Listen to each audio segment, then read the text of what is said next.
some of the adding activities and kind of all the additional things like that as well. So any questions at any point, feel free to raise your hand or put something in the chat, and we can, myself or Lewis can pick up on that, and happy to jump in and answer anything as we go, or we'll leave a bit of time at the end to answer any questions you have as well. I'm just going to share my screen, so bear me 1 second.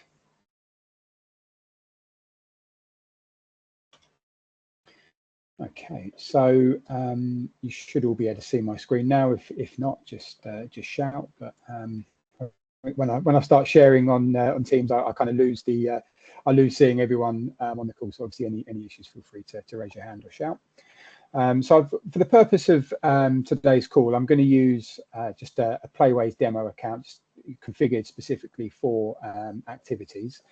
But we'll spend a little bit of time later on. I will jump into the active Cornwall account, just so there's a couple of things there related to forms and discounts. So can just kind of walk through those so you can see real examples of actually what you'll be doing. So I understand that everyone on this call will kind of have access to their community already. So you should have access to your own Playwaze account, very similar to this. Obviously, there may be things in this account that are enabled that wouldn't be enabled for you, kind of heavily related to kind of competitions and team related stuff. So obviously do bear in mind as we go through that this is demo account. I think just the first thing I just wanted to point out, obviously when you're in your communities, at the moment here we can see it says Playwaze demo, but what you should see in your own account is the active Cornwall network. So that's going to show that you are linked and have access to the things like forms and discounts, and obviously everything that will be linking there to the activity finder, the HAP activity finder. So if you don't see this, you don't have active Cornwall in your account, then let Lewis know, obviously, or raise a support ticket here with Playwaze, and what we'll be able to do is jump in and kind of take a look at that and make sure we get it hooked up to the network for you. I'm going to spend just kind of the next few minutes just going through kind of some of the settings on the actual account itself, things that are kind of important. Again, some of you may be familiar with this and have this already configured, but for those of you that are new or haven't used Playwaze before, so this is your central dashboard. So what you'll see here is we're starting to populate. There's a couple of different activities that we've created in the past, but this will be your central page to where you kind of come in and log in. I'm just going to jump into to some of the settings here. The first thing I want to do is just go to this manage here. When you go into manage, there'll be some things that we'll just talk through. Forms and discounts, obviously, we've already mentioned. But one of the most important things here is just the list of your venues. So if we jump into the venues here, we've got some predefined venues that have been created. So obviously, when you're creating your activities, you're going to need to assign a venue. So one of the first things to do, especially if you're new, or even if you're not new to Playwaze and you're adding some new sessions that are going to be happening at different venues, coming in here and creating your own venue, all the venues that you operate out of. Really straightforward to use. So when we jump in here, we're going to select a venue location. So if I type anything in here, it's going to link to Google Maps, so you can see everything there that's you need. So I'm just going to choose a local one there, but again, any venue should list here. And then again, we can see here we've got some predefined venues that are already configured and set up in Playwaze. So obviously making sure we're able to link those. And then we can just add that venue in, and that venue will go to our list of venues that we operate out of. So really good first thing to do, obviously, is come in here, create all of the venues that you're going to be operating your sessions out of, whether it's one venue, whether there's multiple venues that you use. Obviously, you're going to be able to do that in here. Just want to jump into kind of some of the settings, and if I just go to the general settings here, you obviously would have created your community, but there are things that you can come in here and update. So if you created your community, want to update like your logo, for example, your kind of banner header with different images, you're able to come in here and just change those images. You can change the name of your community. Obviously, typically that would be your business name, but obviously if you want to make any changes to that, you can do so here. You can choose a specific location, link to the venues that we were just talking about there. And then you've got the option for kind of overall description of your business. Might just be you know, list of kind of a general overview of kind of who you are, what you do, kind of sessions that you run. You know, some general things here in terms of kind of parking and some potential list of kind of activities you've got planned. Then we've got the obviously your contact email. So this would be more of your general generic email that you would want people to come to if they had any inquiries. Same for the phone number, a website, and then you're able to link all your social media platforms in here as well. So you can kind of have those linked and kind of easily viewable for anyone that's coming in to kind of take a look. If you haven't got this set up already, if we just come here to the payments tab, obviously what you're able to do is link your Playwaze account to Stripe. So again, I haven't got this one connected. Really straightforward and simple to do. If you've already got a Stripe account, you can just connect it here. If not, you're able to go through that process and get your account set up to be integrated. So it's kind of a seamless Stripe integration that allows you to take payments for sessions where they're applicable. I know obviously some of the sessions are free and going to be linked to those discount codes, but obviously if you are looking to take payments as well, then you're able to do that here.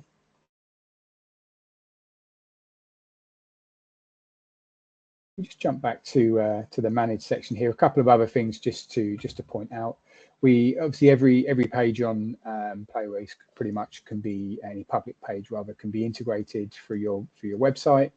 So what you'll find in here is any of the integration codes that you'll need. So if we just want to go to view our sessions, for example, it just creates the code there for you that you'll just be able to embed into your website. Again, any of the pages can be integrated, so it could be maybe more of the calendar, but all of that can be done and configured. So any issues or you need any support or assistance with integrating anything into your website, then again, you've got the option to raise a support ticket, and the team here will be able to help you with that. And then just jumping back, if we just go into our reporting here, obviously, as we start looking at the different sessions, we've got various different reports on your session bookings. You can create your own custom build reports as well. So if you want to look specifically at things like activity reporting or cancelled activities, things like that, you're able to come in here, generate those reports, and obviously see anything there that you'd need. Great. So I'm just going to jump back to the dashboard. So those are the kind of the more generic settings for your actual Playwaze account. Obviously, if there's some of these things are likely to be already configured. Hopefully, that was kind of a good little reminder if there was anything you need in terms of kind of updating that info as we go. So I'm just going to jump back to the dashboard and start looking at how we're going to create those sessions. Recently, in the past several months, we've made some changes to the session create flow. Basically, just more of a kind of a more modern look, and make some of the process of adding the sessions more straightforward. Some of you may be familiar with it already. If not, then obviously you might be seeing this for the first time.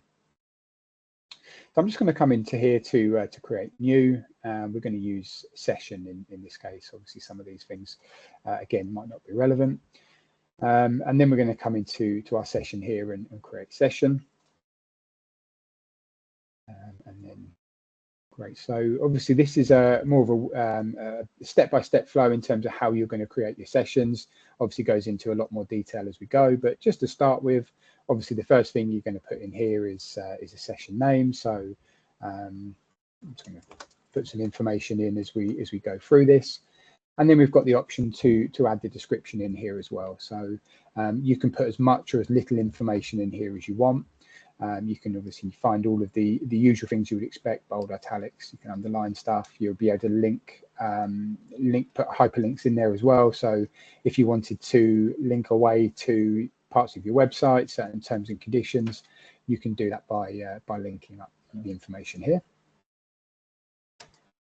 I'm just going to put a bit of information there just so that we've got that, but obviously you can include things like bullet points, numbered bullets, etc. as you add all the information in. And just to be clear, this is for the specific session that you're delivering. So if you were delivering a kind of a holiday activity versus you know, a sports session, for example, the information you put in here might be very different. As we work our way through, we're obviously just going to select where this location is happening. Obviously, if you only have one location, then it's going to be pretty straightforward. You can just select the same location every time. But obviously, we added some of those locations in earlier on. We can just choose from the drop-down list. What you should see here is all of the locations that you operate your sessions out of. There also may be the option to add a new location. So if you hadn't added it in the venues beforehand, you are able to come in here, just choose add location. And then obviously you would update the information, search for the venue and save it there, and obviously it'll be there for you to use moving forward.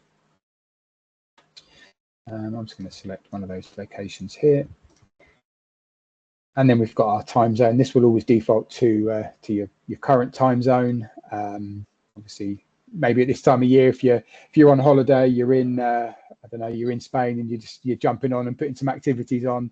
Then obviously just bear in mind that will default to your location. So if you may just want to change that, but hopefully more often than not, that's going to default to the right time zone. Once we've added the location in, once we've got all of that information, we can jump through and continue. And then we can just make this now here more available to the type of audience we want to look for this session. So the session type, you should pretty much find any of the information in here for session type that you need. There's a huge long list, and you can kind of scroll through that. In this case, I'll just choose holiday camp. But again, you can select if there's a session that has a couple of these. So it might be multi-sport, for example. You'll be able to choose kind of multi-select on these as well. We can choose the age range that it's applicable for. Just to point out here, if there is no age range for this, you know, you can obviously leave this blank, and that won't appear. Obviously, you can just choose the to and the from in terms of that age range as well. You can choose the ability level. So again, selecting one of these or just keeping it at all levels. Same in terms of kind of who can book. You can open that to all genders, which is probably usually going to be the default. But if you're running like a girls only football, for example, then obviously you can select and choose that. And then any accessibility or adaptations related to this session you can choose. And again, there's a predefined list here. It's an extremely long list, so I'm sure you'll be able to find anything that is relevant. But obviously, any concerns or queries with that, then let me know.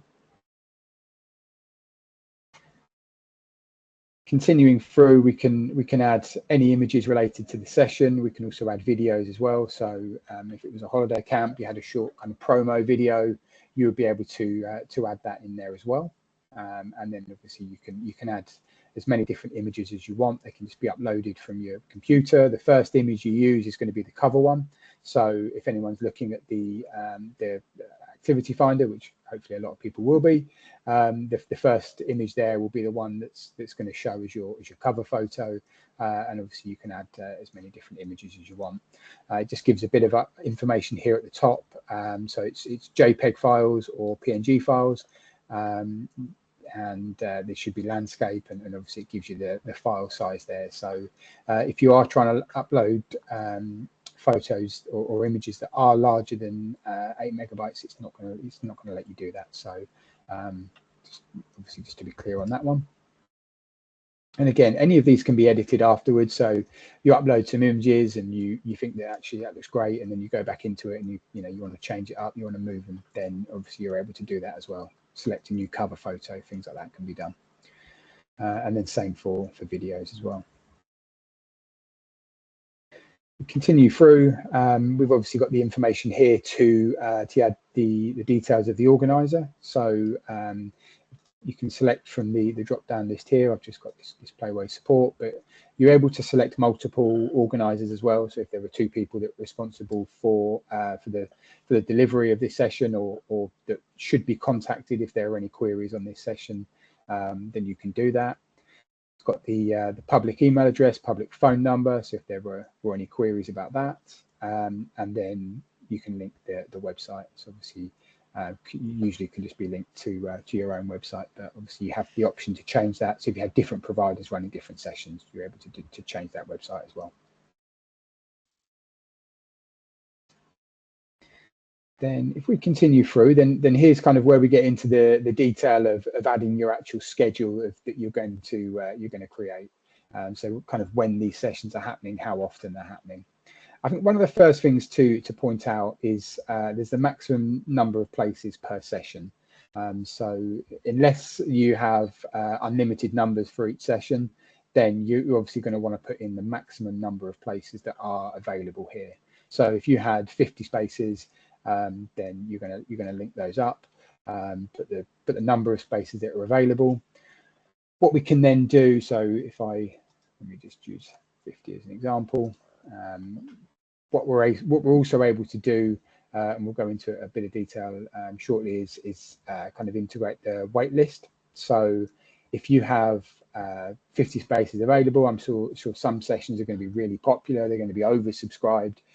So by enabling the wait list, what that's going to allow you to do is kind of populate a list of people that want to come to that session. So if there's somebody drops out, what will then happen is everybody on that wait list will be sent an email with basically a list, link to say that the space has become available in the session, and they can click to choose and book and take that available space. So we're just going to go to our kind of use standard bookings for the purpose of this. We can choose the times, basically the session that this is going to happen, when it's going to start. So I'll choose a date there. Then we can choose the start time and the end time. So let me just say that this happens at 9 o'clock in the morning, and it's going to end at 3 o'clock in the afternoon. So that's the first session that we're going to want to create. We can then choose to make this a recurring session, which I presume a lot of these will kind of be happening on a regular basis. So I'm going to change that from none to weekly, and then it brings up some additional options here. And the same if we chose to make it monthly, it just gives you an option to put that end date in. But I'll kind of focus on the weekly, just because that's likely to be the most common scenario here. We can choose that kind of repeat frequency. So if we want it to repeat every week, then we're just going to put 1 in there. If you wanted it to be like a fortnightly session, then you can put 2, and obviously from there onwards. We can choose the days of the week that it's going to happen. So if it's happening every Monday, Wednesday, and Friday, you can just tick the appropriate days, and then we can choose the end date of this. If you did want to make it a kind of indefinite recurring booking, then you can just leave that open-ended. But I think in most cases, this is going to have an end date. So I'm just going to go to and choose an end date there in August. What we're then also able to do, so that's our first kind of mix of sessions. This is going to happen 9 till 3, weekly basis on a Monday, Wednesday, and a Friday. What you can also do to this is add another schedule as well. So in the example where you may have morning sessions and afternoon sessions, you might want to change this and say this is going to happen 9 till 12, and then we're going to add another schedule. It's going to bring the same information up, and we're going to say actually this is going to happen here, and this one's going to start at 1 o'clock, and it's going to run right the way through till 4 o'clock. There we go. And again, you have the same options to make that a recurring weekly. So you have whether it's a weekly session, when it's going to happen, and you can populate this and use the same format to build your schedule out. So if you have different times on a Tuesday and a Thursday, for example, you could add that as another schedule and populate your Tuesday and Thursday sessions if that happens 8 till 12, for example, or 2 till 6. All of that information can be populated, and you can build your schedule. And then what you've got here on the left hand side just gives you that schedule preview, so we can see that when these sessions are happening, and kind of populate all of the additional information in there as well. I'm just going to keep this with these 2 sessions for now. and then I'm just going to put an end date onto this one, and then work our way through to continue. So just looking at some of the booking and attendance information here related to this session. So I kind of talked about wait lists earlier. So in most cases, I would always encourage you to kind of use the wait list, especially for those sessions that are likely to be oversubscribed. If we enable that wait list, then what that means is if you have 50 people and they've all been booked into that session, then the next person that books will be able to book into the wait list. We can record how we want to check it attendance. So it could just be check-in only. So if anyone turns up to the session, you can check them in as they come. Or it may be that you want to record check-in and check-out. So when they turn up and obviously when they leave the session as well.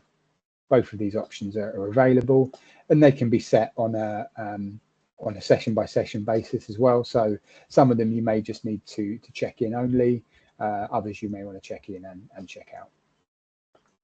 Check in and out is really useful, and you can kind of see that on the app as well. So you know, mum drops the child off, dad might want to see when they were checked in, and likewise if dad's picking them up, mum might want to make sure that you know they have actually left, and it kind of date stamps that as well when they were checked out.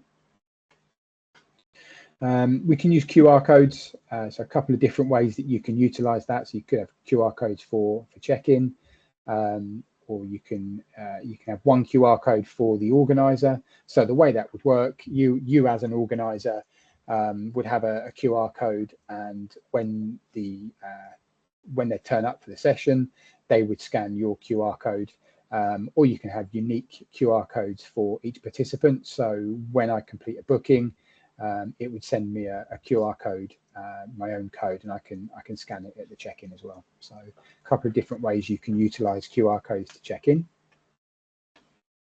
And then we've got the option here to publish this to open data. As I understand it, Lewis, it's always going to be just going to be showing that on Playwaze, not to open data. And then if we continue through, we're going to spend a little bit of time looking at the forms in a moment, but what you will have access to by being in the active Cornwall network is the ability to have access to all of their pre-created forms. There'll be different forms to use for different sessions, but they've already been prepared, and as part of the network you will have access to them. So you'll just be able to use existing forms. Obviously in this case this is a demo account, but if I select on my drop down here, then I've got links to a couple of different forms that are going to be created. So there may be different forms for different sessions. So being able to see those and select the appropriate one. You're able to build out the sessions here as well with the forms and add information in, but that's something that Active Cornwall would have already done for you. Something just to point out here with some kind of rules around these forms. So we were looking previously at some kind of age ranges and kind of genders that these sessions were appropriate for. What you're able to do by linking form rules around the date of birth, so the date of birth that they would enter on a form, or a gender, for example, they were entering on a form. If there were specific sessions that were kind of age specific, and they enter the date of birth that was outside of that, then you're able to, it would kind of stop them based on the rules that they weren't able to join this session. So again, we've got ones here just set up for date of birth and gender, but obviously they can be configured by any of the form fields related to this session. We just continue our kind of way through. We're going to choose whether these sessions are paid or free. Some may kind of have sessions that are chargeable. Some may have a limit on the kind of number of discounted or free sessions that we can use. But we can choose to set up. So if all of your sessions are free, then obviously you would just choose the free option. And again, if they are paid for, by selecting paid, it defaults to online pay only, but we can change that to online and offline. I think in most cases, I would recommend using the online pay. So what that would mean is that as they were booking the session, if it was a paid session, they were required to pay for it, then they will be charged there, and then they have to put the card details in and complete the payment. You can allow offline payment if you wanted to allow them to pay by bank transfer, for example. So they could go in, complete the booking, and kind of have that bank transfer there.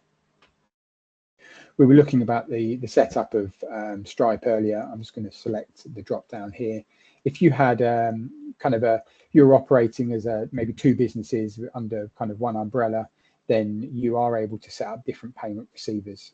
So if you have different providers linked or different instructors, for example, then you would be able to link the different payment receiver here.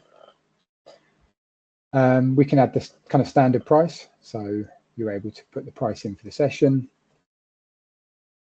Then we've got the option to include add-ons here as well. So add-ons and extras. So if we were going to say here, it may be that you would provide like packed lunch, for example. You can include that, and they have the option to then to choose that or not. And you can also choose a number. So if you had 50 spaces available in the session, but you're only able to provide 25 packed lunches, you can choose the number there that you'd have available. If you've got unlimited, then or you would make based on the number of people that booked, then you can just leave that blank, and then you can choose a price for that as well, and add that in. So as they were completing their booking, then obviously you would then be able to choose the extras that they wanted. I guess keeping on the theme of paid sessions, we have the option here to kind of look at the bundle discounts. So if you were offering paid sessions as well as free sessions, then you would be able to kind of offer a multi-booking discount. So if you wanted people to encourage them to book more sessions, you might say if you book 5 sessions, you can get it for the price of 4. Number of bookings could be 5. You might want to change that down to £40 instead of 50 if they were booking 5 sessions. And you can add those different discounts in here as well. And you can have multiple different discounts. So you can have more than one bundle. So actually, if you wanted to get more, the more sessions you buy, the more bookings you make, the cheaper the price is. You can keep adding those bundle discounts in there as well. And then we have some eligibility discounts here as well. So we'll look at the discount codes. I'm going to jump into the Cornwall account in a moment, and we can add different discounts here as well. We can choose from free booking places, for example. We can select the number. So this is really good if you have like a session where you have 50 spaces that are available, but you may only have 25 half spaces. You can choose the maximum number there, and obviously then we can include the discount on all of those prices and add those discounts in. As I say, we'll jump into the Cornwall account in a moment and just take a look at some of those more specific ones, and obviously you'll have access to those as part of your network. Once we've got all of this information in here, just for the purpose of this, I'm just going to add this as a free session, and then we'll just finish that session.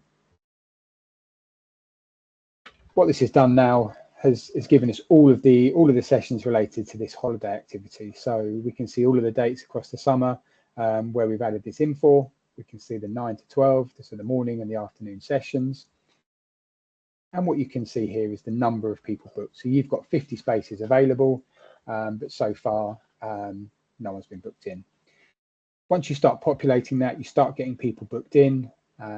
Obviously what you'll start seeing is people on the wait list. So you would then be able to see who's on the wait list and start seeing people. Obviously, if you did get up to the maximum number of spaces, you are able to do what we're looking at here is kind of manual booking. So obviously, hopefully people will be going online and booking in, but you are also able to add people manually. So, somebody calls you up and for whatever reason, they weren't able to get online, they wanted to book into the sessions, then you can add people manually. And you can also choose people from the waitlist manually as well. So Actually, if you've got 10 people on the wait list, but you know that you had a certain order to it, you may not want to make that automation of the wait list. You might want it just to be that actually you're going to move this person into from the wait list into the booked sessions. So again, a couple of different options. Adding people in is pretty straightforward. So if we just choose to add, so we can choose to add to the, and then if we just search for anybody, we can search by their name. We can see people here that we've already created, so we can see anyone there. Or what we can also do is create a new user as well.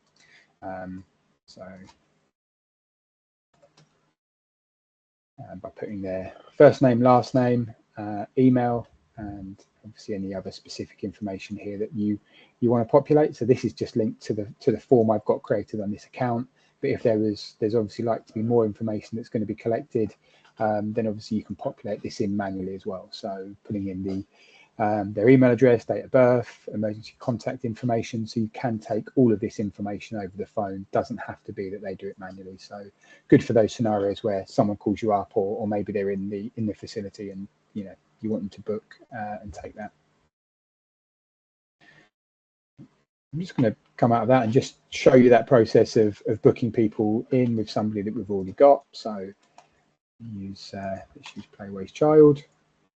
So it populates them. You can book more than one person at a time. So if a parent is calling up for and wants to book in 2 people, then they can do that. And then you can just choose from that drop-down list and add those into the sessions. Once we add them, they're automatically populated here. We can see the date and time stamped when they were booked.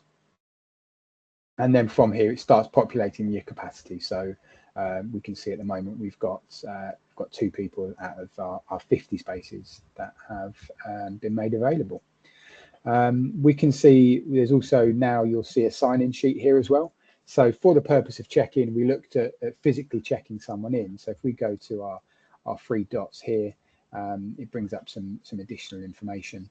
But what you'll see is the sign-in sheet up here at the top. So if you did want like a physical sign-in sheet, so the session was happening outside, maybe they wouldn't have access to kind of, or the instructor wouldn't have access to Playwaze to see who's booked in.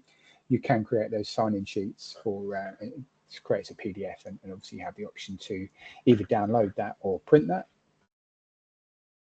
When we select on the 3 dots here on the right hand side, it does bring up that additional information. So if you wanted to cancel the booking, you wanted to manage some additional add-ons as well, you can do that.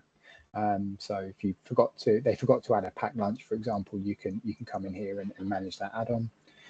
What you're also able to do is message the participant directly as well. So if there was anything that you needed to speak individually to or message individually to any of these about, then you would be able to do that here directly through. We'll look at actually how we can message or kind of send kind of network and post updates in a moment, but this is how you would do that on a kind of a participant by participant basis. And obviously if you wanted to cancel the booking, we can just remove that, confirm, and it updates our list and takes them out of that session.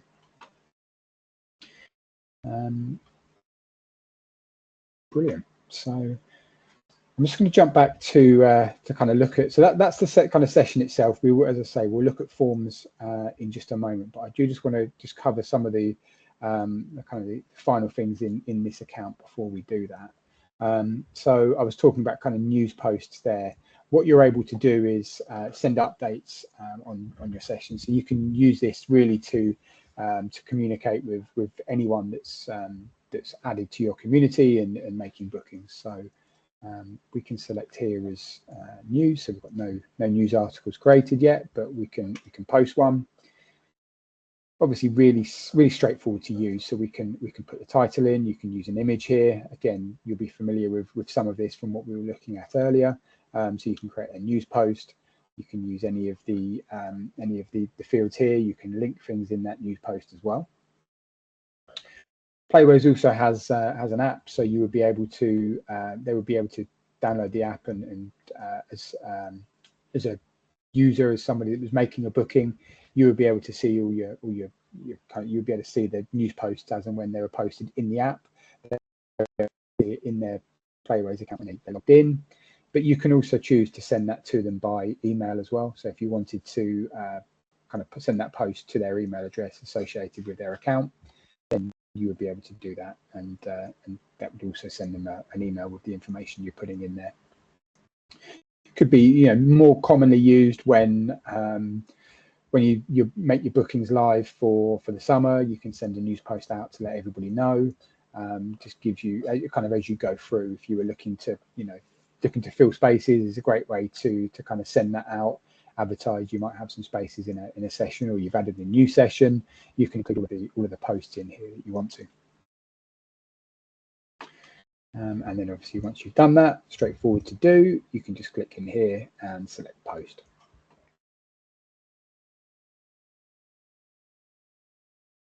Brilliant. Were there any questions at all, or anything I've missed, Lewis, at this point before we go into the Cornwall account and look at the forms and discounts? Yeah, there is a few. Great. So I'm going to start off at the top. When you was going through the accessibility and adaptions drop-down menu, we've had a question around could it be changed to learning disabilities rather than learning difficulties? I've already sent that as a question to support, so this nothing to pick up there. I've had an email, someone who had some technical issues had to drop out, but they asked some questions about the app, which you mentioned a couple of times as well. Is it possible for registers to be completed on the app? So the app would be more of a participant-focused app at this stage.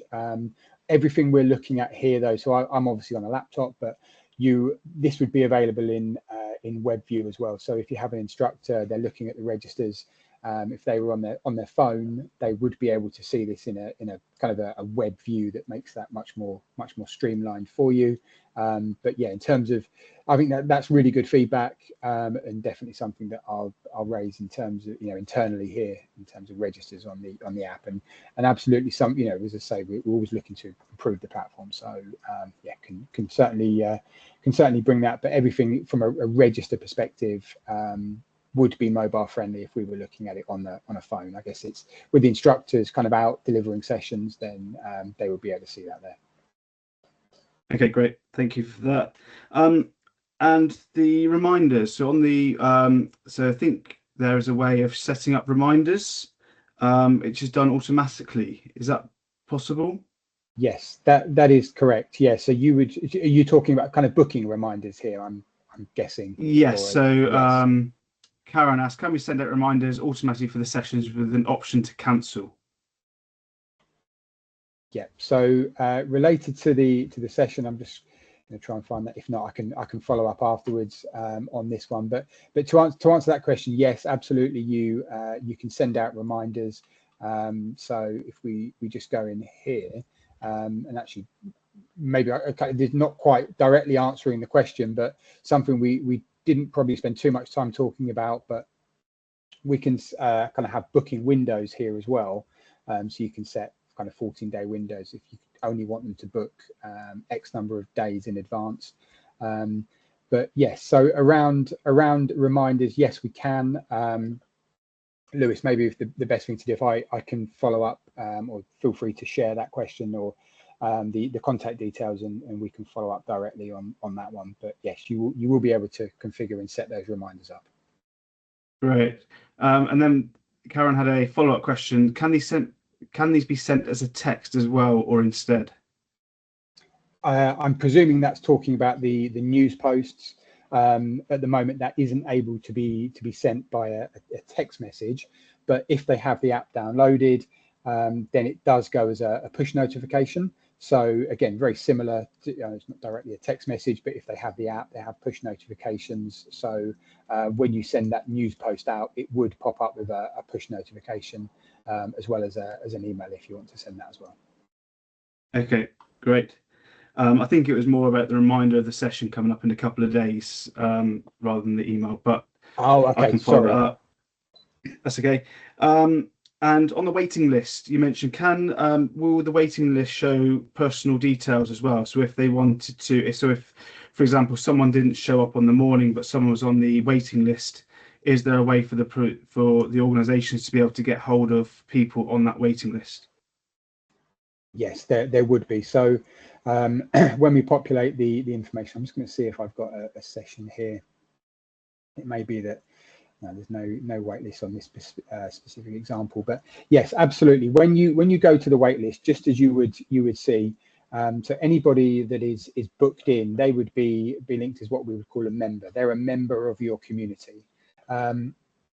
From there, you will have information that you would be able to, contact information, whether it's an email, phone number, etc. So yeah, you would be able to contact them if someone doesn't turn up on the morning. You could contact them, and yeah, absolutely. Excuse me. Great, thanks. I'm going to ask this question. But Anthony, feel free to jump in if I don't understand this correctly. Is it possible to do a bundle for a full day? So when you bundle the activities up, is it possible to include the add-ons? So we only fund for 4 hours a day, but providers and organisations have the option of extending either side of the day to make it a full day. Is it possible to include that within the bundles? Would you be able to show that up as a separate session? Because the reason why I'm asking is we managed to get charity funding to be able to put on a morning session, and what we wanted to do was to make it so that only people that have booked onto that afternoon session would be able to book onto the morning session for the free places, because we managed to secure some more grant money to that. But also, if say we were putting our kids club on Playwaze as well, we do a standard session price and then a full day price. Would you be able to do it so that it would populate the session? Yeah, just so I'm understanding that correctly, and maybe this is potentially be something we can just follow up. We can chat offline about this, but so just so I'm clear, you have obviously the afternoon space that there was 4 hours. Yeah. If the charity was funding the morning, but you would only want the people booked in, let's say the afternoon, to be able to book in the morning. Yeah. Okay. There's probably a couple of ways that we can make that work for you. Again, maybe Lewis, if you could share the details afterwards, and I can follow up directly, and maybe we can just set up a short call and talk through that, or we can kind of communicate via email on it. But there's a couple of ways that we can do that. I think linking the rules, I think on the forms, will probably be the better way to do it, because it gives it would kind of show some eligibility for the afternoon session to be able to book the morning session. So around rules would probably be the best way to do it, but perhaps if we follow up that'd be good. Of this call. Great. Perfect. On the sign-in sheets, a couple of questions on the sign-in sheets. Is it possible to add in further information onto the sign-in sheets, such as photo consent? So if her parent or guardian's given parent consent, is that able to be shown on the sign-up sheets? Great question. I actually don't know the answer to that, so I'm gonna take that one away as well. I'll take that away and follow up with some answers on that. Is it specifically just photo consent, or could it potentially be other fields to appear on there? So I think Anthony asked it as well, but also Karen about that. Karen mentioned photo consent, but saying the Excel sheet. So when you do a report download, the Excel sheet, because there's so much information which we're required to ask, it ends up being too long. So if there's a way of having the real short, sharp, so it's probably photo consent and any food allergies, probably the ones which spring to mind. Any SCNDs maybe. If there's just almost 3 or 4 options, so that a coach or activity lead can just look at the sheet rather than on a phone if needs to be. That makes sense. Again, that's another one for me to take away. I kind of understand where you're coming from with the Excel sheet. You know, you're looking for really on the sign-in sheet that, you know, really stuff that's generic, or not generic, that is applicable for the actual delivery of the session itself. So as you say, photo consent, food allergies, etc. So I'll follow up on that one directly. Okay, thank you. Jackie says, how do we stop serial offenders who do not show up and use up a space allocation? That's the $1 million question, Jackie. I think what we'll be sending out in the next week or so will be our sort of no-show guidance and policies. So doing as much as you can to share that. And we also within that we recommend overbooking by 10%. So if you're funded 20 free school meal spaces, we would almost say open up for 22, because we know 20% won't turn up. And we've got lots of evidence over the years which show that. So even though overbooking can be seen as a bit of a risk, we know that it's actually a measured risk in the fact that more than that will not turn up. Lewis, just something to add on that. Hopefully that helps. Oh. Sorry, Lewis, just something to add on that. What we've now built into the system, so we've had feedback like this in the past, and you know, as you say, it's $1 million question. But so what we'd found were, you know, you obviously have all your sessions there, you put your sessions on, and participants were going in and booking sessions that were happening at the same time. So they booked for a child at 3 different sessions that all start at 9 o'clock on a Monday morning, and then they decide on the day what one does he want to do and cancel the other. We've put restrictions on that now, so if you are already booked into a session that happens at a particular time, you're not able to book into any other sessions that happen on that time and on that date. So again, just a way of trying to stop people, you know, outside of your cancellation terms and times. There's not a lot we can do from stopping them cancelling, but it will stop them booking more than one session that happens at the same time. So making those last minute decisions to not turn up to 2, but turn up to the one that you know, the child fancies going to on the day. So just a kind of a fairly recent product development, just to point out. Okay, thanks. Easter. So we've had a couple of questions about adding on manually. Yep. So one, I've lost one. Do you need the free school meal voucher codes to book children in manually? You would, yeah. So let me just show you this now as we're sharing the screen. So let me just go. Yeah, I'm going to use this one and just create a new user. We can see here it's asking for obviously first name, last name, email, and then there's additional information that appears here. So the form would be linked to the form for Active Cornwall, so for that particular session. So if you are adding them manually, they are somebody that is completely brand new, you would be required to fill in this information. So one of the questions here is that unique booking code. So yeah, obviously you would be required to complete the information, but you can take that information more used in the scenario where they're booking over the phone. So you can call up and complete all of this information and take things like unique booking code. Okay, thanks, Steve. And then I think the final question I can see, is there a way to message all participants registered at the same time, as this feature wasn't working over Easter? Yeah, so when we've got people booked, I'm to my knowledge, yeah, as I say, I wasn't aware that it wasn't working over Easter. That's on me, so I'll check with the team on that. I didn't know that in advance of this call, but I can follow up on that. But yeah, in terms of messaging participants,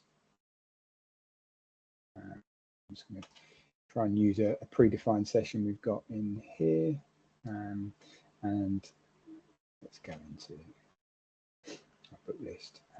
So yeah, you are able to message directly from here and send it specifically to the people that are booked in the session, which is happening on 20th of July on 9 to 12.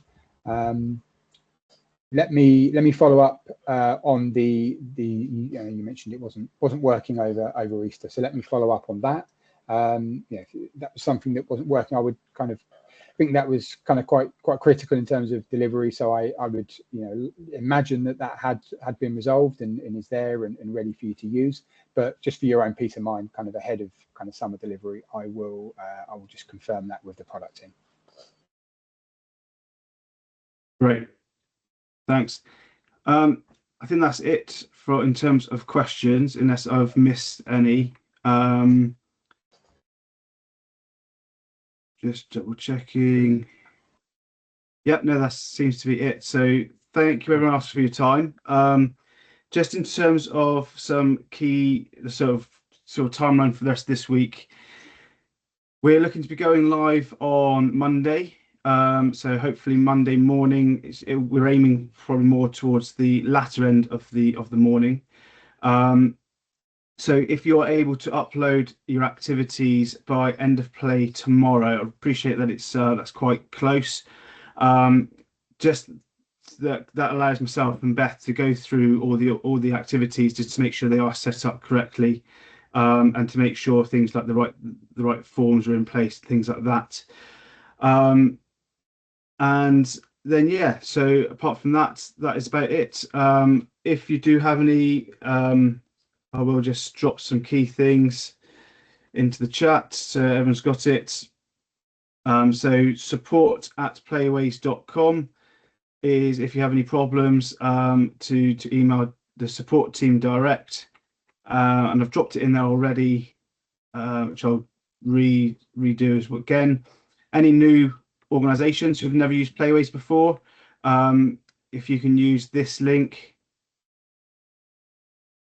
multitasking, that will make sure that your activities are then within the active Cornwall network, so then they show up on the activity finder. But yeah, hope that's all good. Anthony, I'll drop you and Steve an email in a moment, and I think there's a couple of others who wanted to potentially join in with that. But yeah, it all sounds really good. Thanks everyone for your time. Great. And yeah, go and cool down after this in this incredibly hot weather. Brilliant. Yeah, absolutely. You can kind of follow up with some of those points. So yeah, appreciate everyone's time.